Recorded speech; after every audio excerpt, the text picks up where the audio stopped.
आज मैं जो कहानी सुनाने जा रहा हूँ वो सभी कहानी से अलग है। ये कहानी बहुत महत्वपूर्ण है।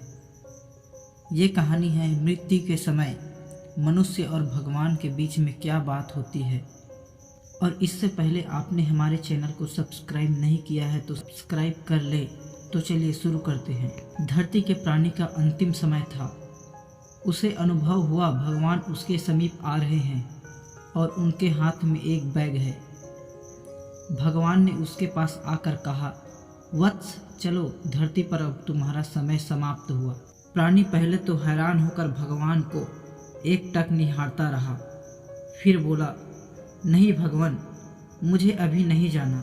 मुझे धरती पर ही रहना है और बहुत से काम पूरे करना है। आपके हाथ में यह जो बैग है इसमें क्या है? भगवान बोले, आपका सामान। प्राणी उत्तेजित होता हुआ बोला, मेरा सामान? यानी मेरी जरूरत की वस्तुएं और धन दौलत? भगवान ने मुस्कुराते हुए कहा, पुत्र, ये पृथ्वी के संबंधित सामान नहीं है। प्राणी बोला, तो मेरे सारे जीवन की मधुर यादें होंगी। भगवान ने जवाब दिया, वे तो कभी तुम्हारी थी ही नहीं। वे तो समय से उत्पन्न हुई थी और समय में ही समा गई। प्राणी बोला, तो अवश्य ही ये मेरी बुद्धिमत्ता होगी। भगवान ने फिर से कहा, वह भी तुम्हारी नहीं थी, वो तो परिस्थितियों की जननी थी। प्राणी खुश होते हुए पुनः बोला, तो इसमें मेरे परिवार और सगे संबंधी होंगे। भगवान फिर मुस्कुराए और बोले, उनसे तो कभी तुम्हारा कोई संबंध था ही नहीं। वह तो तुम्हें राह में मिले और पल भर का रिश्ता बन गया, जो कि पानी के एक बुलबुले के समान था। प्राणी बोला, तो फिर निश्चित तौर पर यह मेरी देह होगी। भगवान ने कहा, वह तो कभी तुम्हारी हो ही नहीं सकती, क्योंकि वह तो मिट्टी है।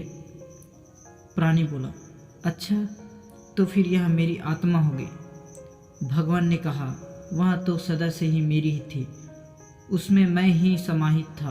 प्राणी बहुत डर गया। उसने लपक कर भगवान के हाथ से बैग को खींच लिया और उसे जल्दी से खोला कि आखिर उसमें है क्या।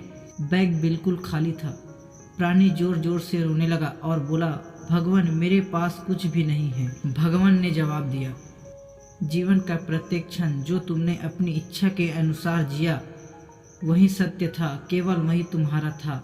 जीवन चलायमान है और वे प्रत्येक पल आपका है जो आप जी रहे हैं। संसार की जितनी भी भौतिक वस्तुएं हैं जिन्हें आप पाना चाहते हैं लेकिन उन्हें पा नहीं पाते, उसके लिए आप अच्छे बुरे कर्म करते हैं।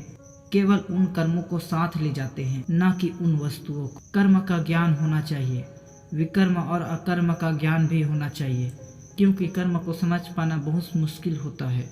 जिसके मन को राग और द्वेष हिलाते रहते हों, समय समय अहंकार बाहर आ जाता हो, जिसको काम, क्रोध, लोभ, मोह और भय परेशान करता हो, ऐसे इंसान द्वारा किया गया काम कर्म कहलाता है।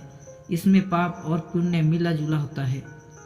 मगर जब इंसान इनसे ऊपर उठकर मन और इंद्रियों को अपने वश में कर लेता है, तब वह योगी हो जाता है। अब उसके द्वारा किया गया हर कर्म निष्काम होता है, फल रहित होता है और इसे ही अकर्म कहते हैं। और यही सभी बातें मृत्यु के समय भगवान और मनुष्य के बीच होता है।